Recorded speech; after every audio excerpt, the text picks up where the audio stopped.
Welcome, folks. I'm looking at the time. I have 6:02 here. Can't see it on my computer, but on my phone. So maybe I'll just introduce stuff here. Hi, my name is David. I work here for the Center for Religion and Global Citizenry at UW-Madison. We normally just call it the CRGC. Just as a reminder, or if you weren't here last week, just as a heads up, we are recording this session tonight.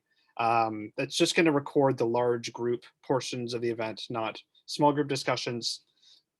Tonight's event, our presentation and dialogue, is part of our Interfaith Fellows program, which consists of weekly dialogues and events that help students become more knowledgeable about different religious traditions and more skilled at communicating with people from other religious backgrounds. If you want to learn more about us, you can check us out at our website, religion.wisc.edu.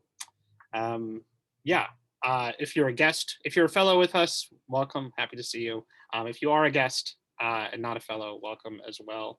I give it over to Ulrich to introduce our presenters and former fellows, our leaders for the evening. Yeah, thank you, David. Thank you. Well, I have the honor to introduce our two speakers tonight. So our speakers tonight are both former fellows, not of the center, but of the Luba Institute. So the preceding interreligious center or institute. That is Farhad Tahir. And I looked it up. I already, I already said that a few minutes ago.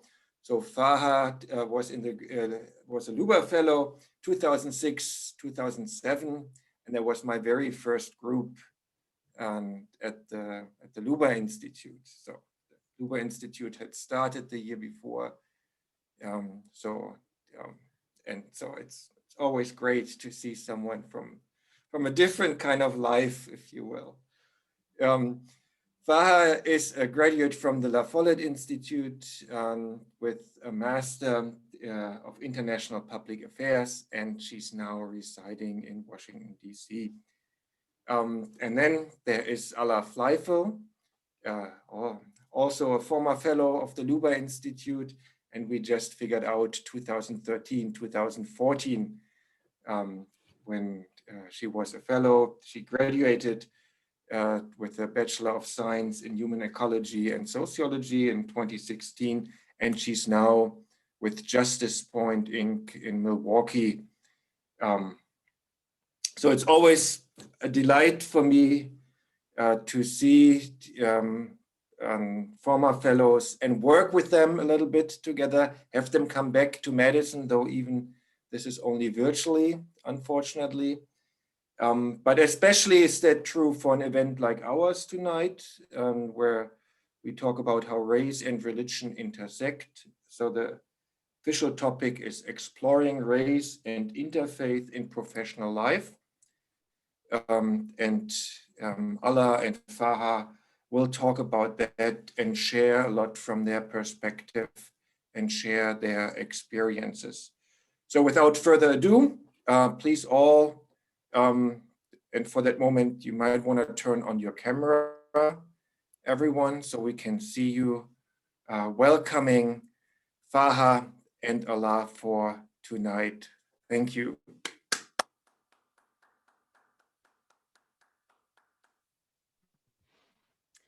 Okay, good evening, everyone.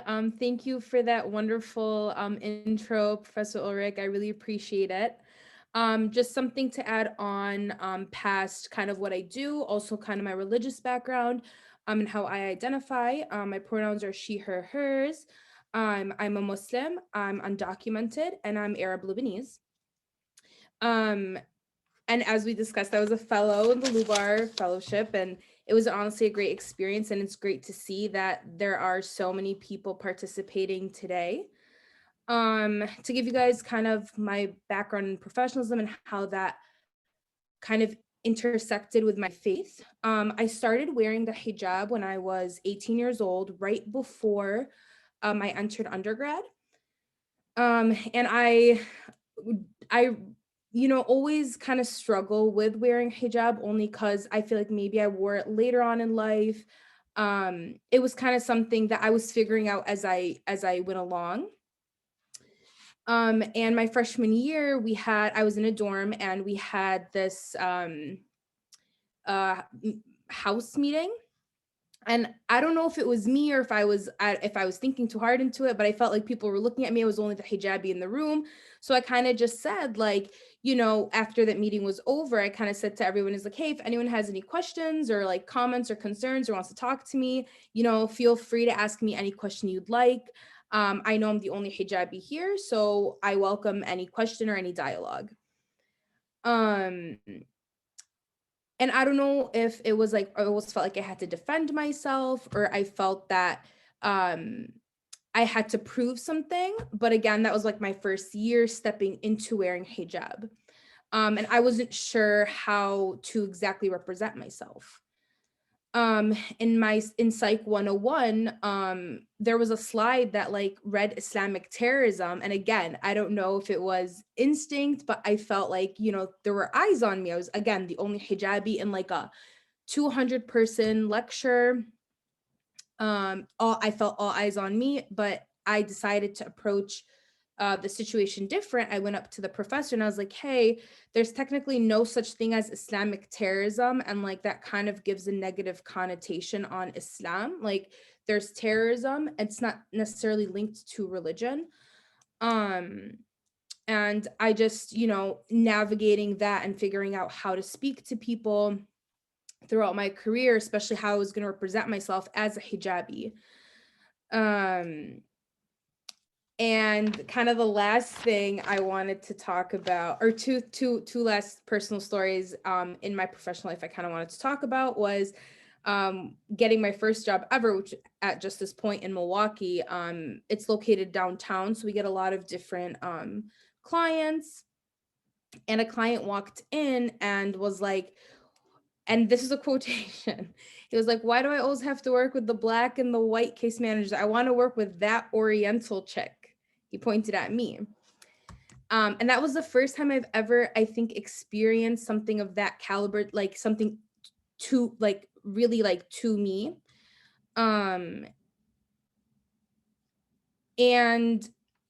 I didn't know what to say. And it was weird for me because I felt like I was always this person that defended hijab and like, or had a dialogue with people about it. And in that moment, it was my first job.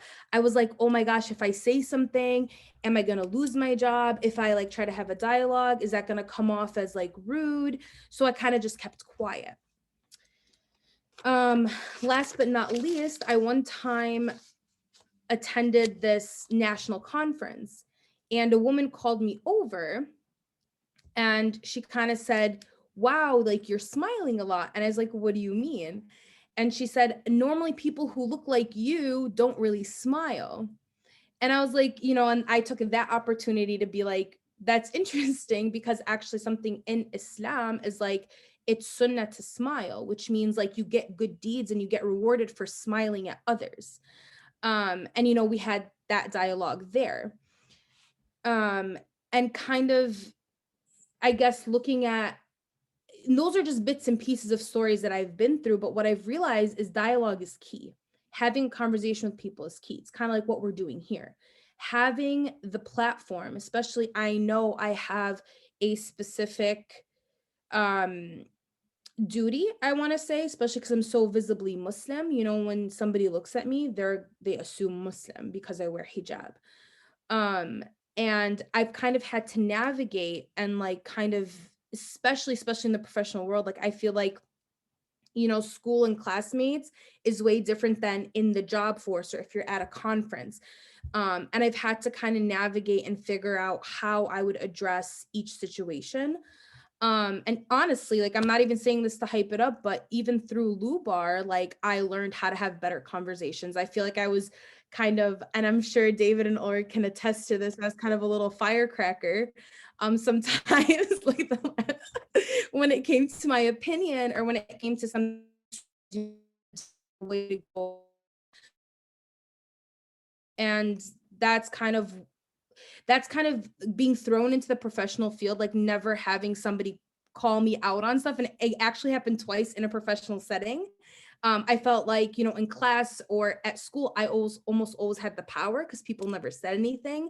And then when that was reversed, it was just like, how do I approach it different? But yeah, I would say I've learned through dialogue to have that conversation and be able to kind of also know facts and like know where I come from and like my roots and like kind of approach people in a different way is something that I've really taken away from my experiences. And now I will hand it over to Farha. I know she has amazing stories to share with you guys as well. And hopefully I'll talk to you guys later. Thanks a lot. So as was mentioned, my name's Farha. I was a Lubar Fellow in 2006, which was forever ago, and graduated from UW in 2009, initially with a bachelor's degree in political science and history, and then again in 2010 with a master's from the La Follette School. As was mentioned, since then I've been based in DC. I work in international affairs, mostly supporting democracy in various countries in sub-Saharan Africa. And I'll just make the quick point that the reflections that I'm going to share are really in a personal capacity. So for me, there's one core similarity in how both race and religion fit in my life. You can see them on me. For anyone, when you're walking down the street into a room or in front of a new group of people, you're often reduced first to what's visible, to the identities that people can really see on you, to the identities that they can place on you. And for me, I'm an Indian American woman who wears hijab. Those visible identities tend to be as a brown woman and as a Muslim. So depending on where I am in the world, those visible identities are shaped by power structures that are much deeper than any professional or personal roles I may hold, any citizenship I may hold, because what they first see is this brown Muslim woman. At the core, I think when I walk down the street into a room in front of a new group of people, people assume they know something about me, about the life I've lived, my experiences. And regardless of how far from reality those assumptions may be, it really shapes how they interact with me. So I'm going to give you an example from a trip I took to Nigeria 8 or 9 years ago. I had this driver, his name was Friday, and while we were sitting in traffic, he turned to me and he had this like bewildered look on his face. And he said, "What's this?" And for anyone who may not be aware, about half of Nigeria's population is Muslim. So I knew Friday had seen a hijab before. And I turned to him really slowly and nonchalantly, as kind of tactfully as I could muster. And I just said, "I'm Muslim." And then Friday looked at me kind of agape. And his response was almost comedic, which is why I'm telling you this story. And he turns to me and he goes, "You're Muslim? And you're from America? And your parents, are they Muslim too? And they live in America?" Now, I said a lot of yes after all of those, but Friday seemed really struck by this. But I think I finally got through to him when I said, there are literally millions of us. Now, I'm going to say that was a long time ago. And I'm pretty certain that it's unlikely to be a conversation most American Muslims while traveling abroad are going to have today. But it happened to me in several countries. It didn't just happen to me on that trip to Nigeria. It happened to me a few months later, actually, on a trip to Uganda and elsewhere on the continent when I first started my career. It hasn't really happened since. And in many of the countries I travel to and many of the countries I work in, people know I'm a foreigner. They know I don't live there because of how I speak, because of where I stay, because apparently I carry myself as an American, whatever that means. And yet, in that moment, for him, for us, it all came down to those two identities, my race and my religion. And as someone who literally wears my faith, it's hard to escape it, much like the way I look. But for me, I think instead of that resulting in a broader set of questions about how I'm showing up in the world for myself, those experiences have really forced me to think about how I'm showing up for others. When I see someone walking down the street or into a new room, I'm in front of a new group of people, am I reducing each of them to the identities that I can see on them? Am I forcing my own assumptions about their lived reality upon them?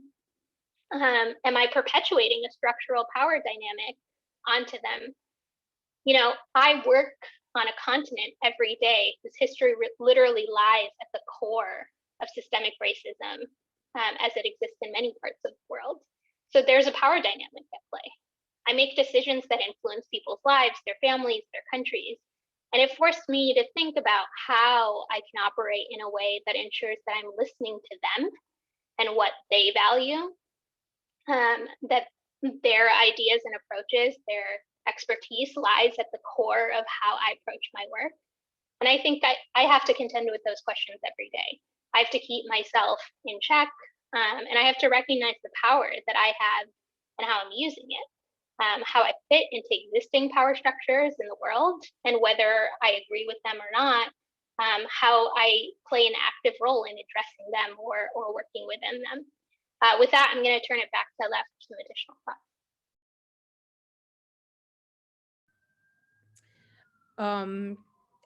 I guess I can share a story when I was younger. Actually, this story has always stuck with me because it was the first time I've ever experienced a perception of my mother that I couldn't wrap my mind around. Maybe because I was young. I think I was in like the second grade, but this was like post 9/11.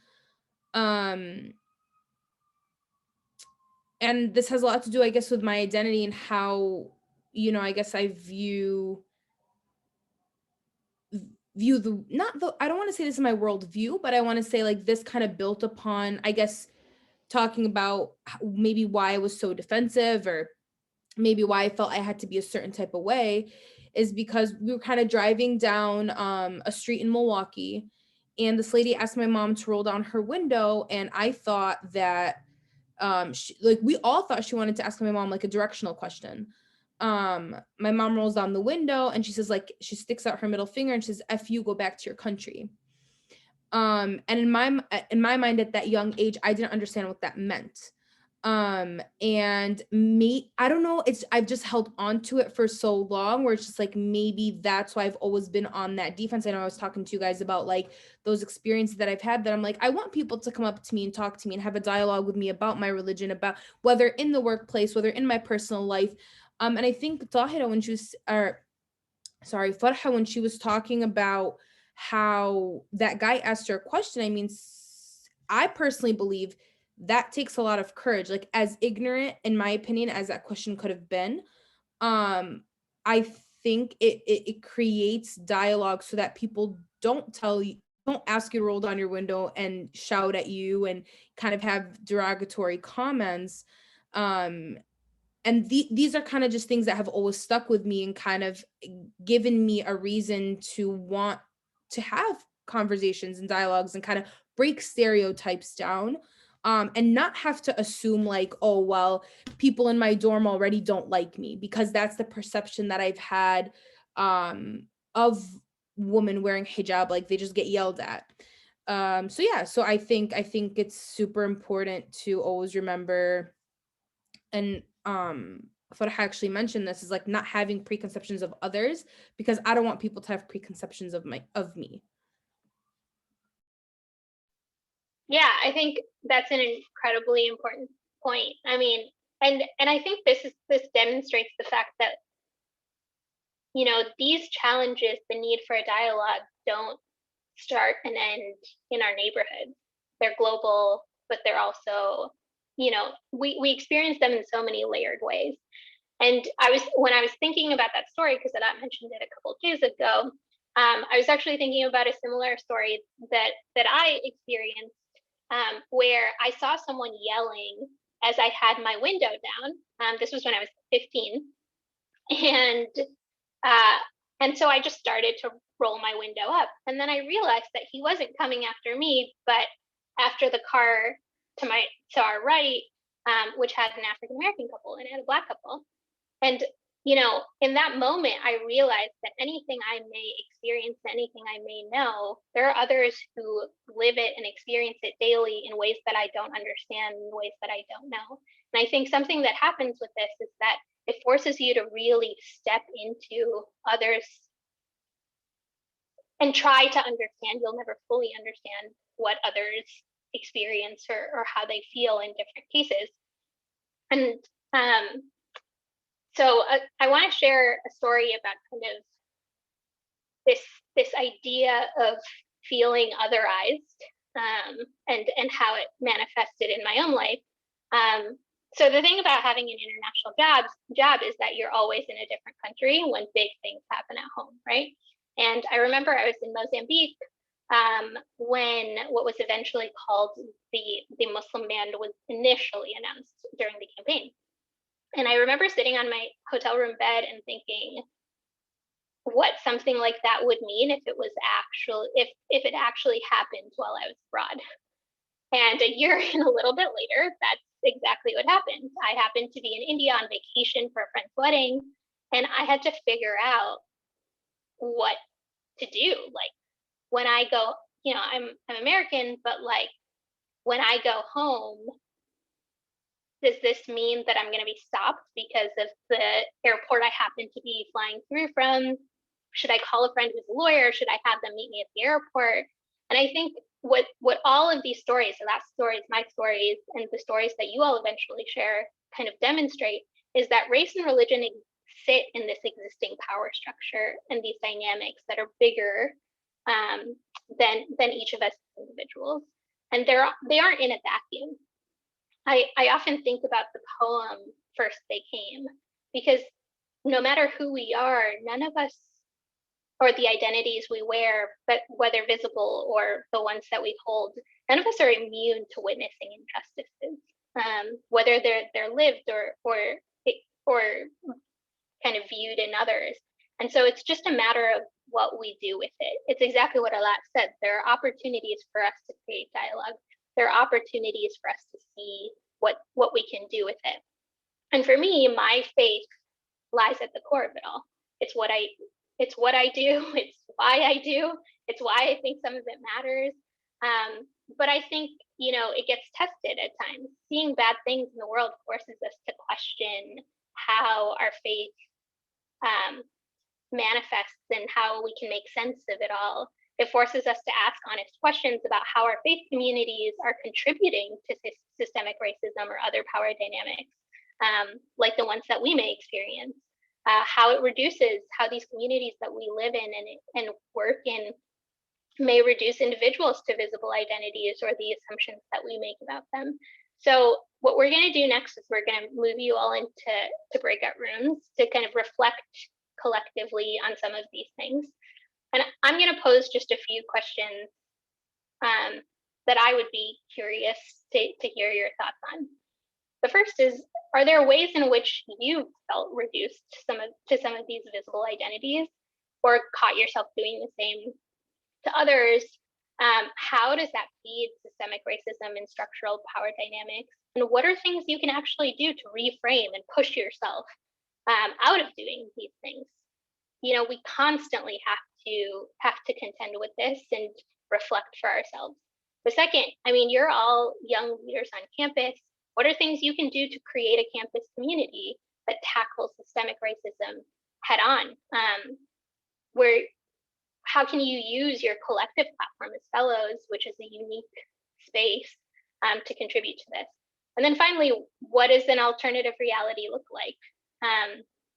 Where you can have kind of an honest confrontation, that you can kind of honestly contend with these power structures and equality and inequities outside of campus. How can you contribute to that? I don't know if you have some additional thoughts, but hopefully we can get some reflections going, and I'll turn it over to Lat in case she has something to add. I just want to say that I hope you guys, share your own personal stories as well with each other and with ourselves when you have a chance, because I'd love to hear from you guys, and thank you for listening to our stories. As much as it takes for a person to share their story, the person receiving actually also, it takes a lot for them too. So thank you. Thank you Great. both. David, all you. Yeah, thank you both. I have the room. Yeah, I have the rooms ready here. I'll say that I think like last time we'll come back at about 25, 30 minutes or so, maybe just before 7. And I'll let you know a few minutes before the rooms will come back, just so that you can wind things down. But yeah, be prepared to come like last time. Come share. Have somebody kind of prepared to be your recorder or voice when you come back to the large group. All right, with that, I will open them up here. Welcome back, everyone. You're welcome.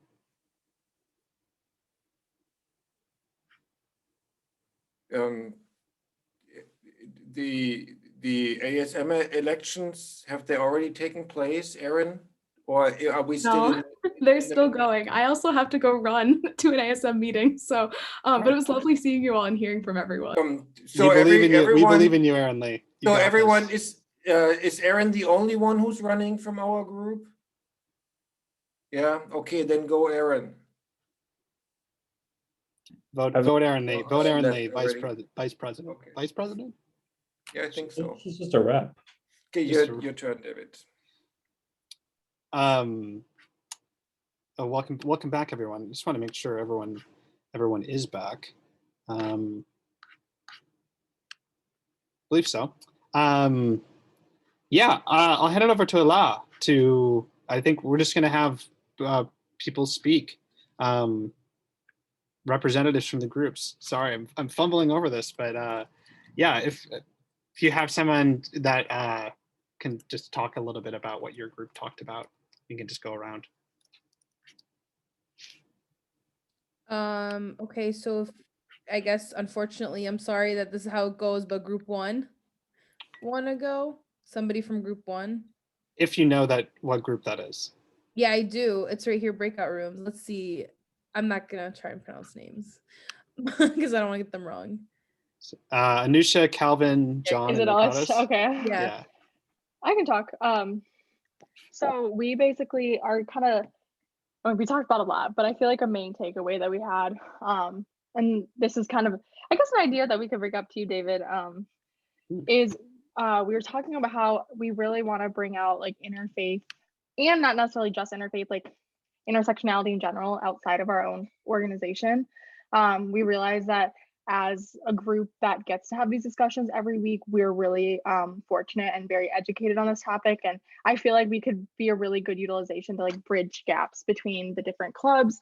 And I also talked about how like it shouldn't just be like conversations between the faiths, but also like a conversation, for example, like between like racial organizations, racially based organizations, but also faith-based organizations, or like sexual identity, whatever identity like groups there are on campus, and like organizations that are associated with that, having conversations and maybe utilizing our group, maybe any other intersectionality groups like us that can actually facilitate these conversations.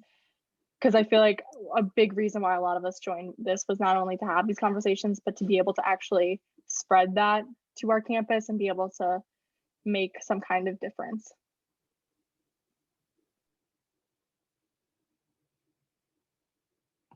Yeah, right.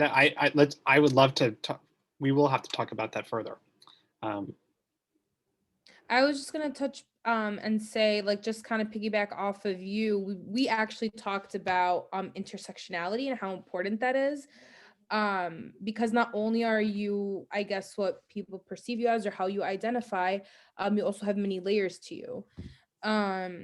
So I think that's really important. And I think spreading outside of the group, and you are very fortunate to have an amazing group of people that get to have dialogues, but also spreading that and making other people aware, whether it be through an event or touching base with other orgs, I think that's super important. And I think that's very, very advanced of you guys to even think about.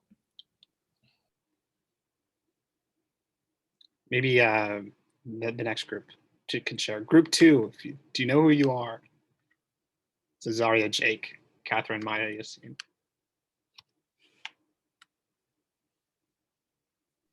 Yeah, we also talked about a lot. I think we started off with sharing personal experiences of feeling othered and kind of came to an understanding about that.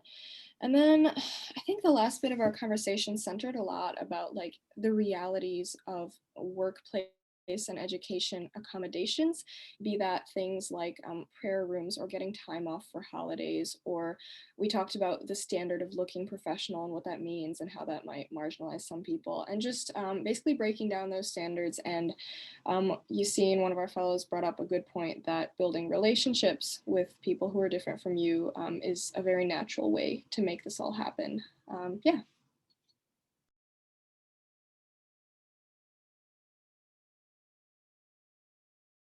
Oh, that's great. I think that's the whole point of like interfaith, is to kind of find people outside of your faith and have that connection. And I actually attended IFYC. I don't know, Ulrich, if you've talked to them about it, but it was like an interfaith youth core. It's like national. It was in Atlanta, Georgia. And I went initially with the mindset of, okay, it's going to be the 3 Abrahamic religions, but actually there were people of faith and people there, I guess, that would say without faith. But so like there was a group of people who identify as agnostic or atheist. And in my mind, I went thinking, okay, well, how are they at this program? Like that's not faith, but for them, that is their faith. That is what they believe in. So I think even looking broader outside of like having those connections with people that aren't just part of Abrahamic religions is really important. So then I think next is group 3. And if you want to call that out, David. Yeah, it's Danny, Ethan, Callie, and Osama.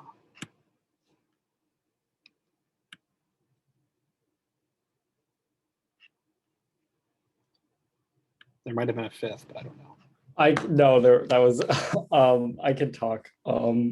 We covered a lot of stuff. We started by talking a lot about just how to approach people of color in a space that's predominantly white, and be respectful in how, if we have questions, just how to be respectful in that way. And basically what was decided upon was like, try and, if you have a question, like don't single someone out in a big group, make sure the question is like about that person in particular, not about like a whole group of people generally, and just trying to be respectful in that way. And then we kind of switched to talking about how, what was it? It was how to approach people who are not interested in having an interfaith dialogue, or a dialogue about their race. And I see David's reaction as like, oh, well, like if they're not interested, like what's the point even? No, that was my reaction was more like, huh, like, oh yeah, interest, like of course, because lots of people are not interested. So that is and I was interested in the observation. Anyway, sorry. I like when people show a lot of expression when I'm talking. But anyway, but what one of the great things that Amy brought up was like, you want to plant sort of the seed of interest. And so even if you can't talk directly about the issues, you can at least plant a seed and see where that grows over time.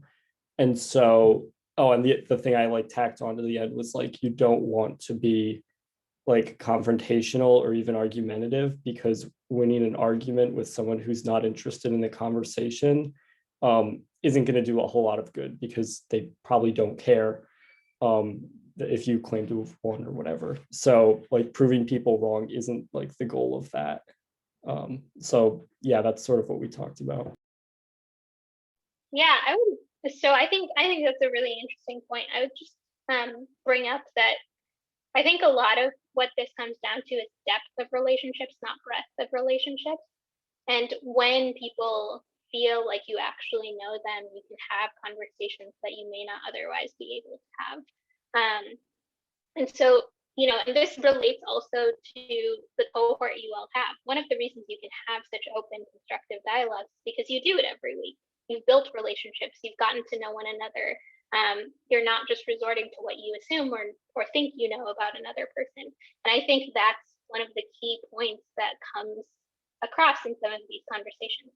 People may not be willing to have a conversation with me if they don't know me, but if over time I build that relationship further, we can reach new depths of where we can take those conversations and what we're willing to talk about. But yeah, it's a really interesting set of points. I guess we can go to group 4. I'm pretty sure that we were group 4, if I remember correctly, on clicking on the join room. So our group had a really good conversation. We talked a lot about, like, one of the big things was intent versus impact. So we talked about that in the context of like faith and how a lot of us had like core beliefs, or like there were certain tenets in each of our faiths that like dictated or talked about like how we should live our lives and treat others. And how maybe we talked about that and had these intentions related to those tenets, but we felt like we needed to think more about our personal impact, and like how just saying things doesn't mean that you don't have impacts in other ways. So maybe that was like in context of race, like talking about your impact in terms of like structural racism and power systems, and realizing your impact there. And you can't just like escape that with these good intentions, that it also matters like outside of that, like how you live your life. And then we also talked about responsibility to work in our own faith communities. So like having conversations like this, not just like in interfaith settings, but also within our own faith communities, and having a little more like collective responsibility when it comes to talking about issues of race and interfaith, and like maybe correcting stereotypes within our own faith communities, and working to be better about not stereotyping, being like more accepting and open to conversations with others. And then we did also have like a little bit of a discussion about like in the context of like our own religions, like comments such as like all God's children, and like created in his image. And we saw that like as personally, sometimes that was like a problem this summer. We talked about our own experiences with talking with our peers about like Black Lives Matter, and how like making those kinds of comments from like a religious standpoint is great, because maybe that's part of your core beliefs, but also realizing that there are other dynamics at play, and by saying that, maybe you're erasing someone's experience. And it's like important to acknowledge how other people's identities may create like a different set of experiences than your own, and like just being mindful when saying those kinds of things, that like that doesn't, again, like coming back to the intent and impact kind of stuff, that doesn't like excuse you from like doing your own work. And yeah, so that's kind of what we talked about. Yeah, I think one thing that really got to me toward the end of your comments about how even the way in which we frame things may not be reflective of everyone's lived experience and how they understand that lived experience, is just how critically important humility is in this process. Like, we're all bound to be wrong, say something incorrectly, and like that can be scary. Just because I happen to be a brown woman doesn't mean I understand the lived experience of anyone else who happens to be brown. Just because I'm Muslim doesn't mean I understand the lived experience of anyone who happens to be Muslim. And there are many, many times in which I've said the wrong thing or done the wrong thing.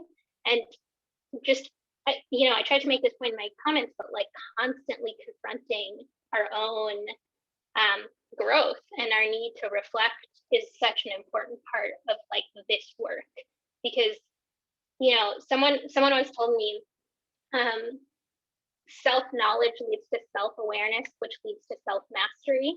Like, first you have to understand yourself, then you have to kind of slowly become aware. And I think our entire lives are spent trying to get to self-mastery.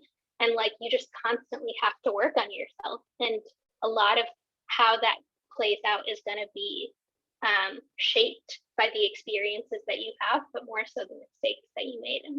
And I think we have to be okay with making mistakes and learning from them.